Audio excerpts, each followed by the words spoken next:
ৰাধাই বহুত কষ্ট পাইছিল ন যেতিয়া শ্ৰীকৃষ্ণই ধৰ্মৰ বাবে ৰাধাক এৰি গৈছিলে কষ্টটো বহুত পাইছিলে ইনফেক্ট তেওঁ শ্ৰীকৃষ্ণক সন্মুখত ৰখি পেলাই প্ৰস্তাৱো দিছিলে যে চোৱা কৃষ্ণ মই তোমাৰ ওচৰত আজি তুমি আৰু মই আলিংগনত একত্ৰিত হৈ যাওঁ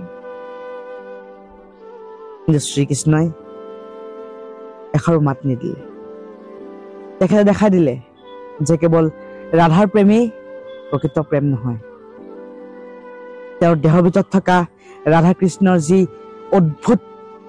দেৱৰূপ সেয়াই প্ৰুফ কৰি দিলে যে আজিও প্ৰেম অমৰ প্ৰেম কেৱল মানসিক নহয় প্ৰেম কেৱল সৌন্দৰ্য নহয় প্ৰেম এক ভক্তি হয় তে ৰাধাই শ্ৰীকৃষ্ণক লৈ অভিমান কৰিছিল নেকি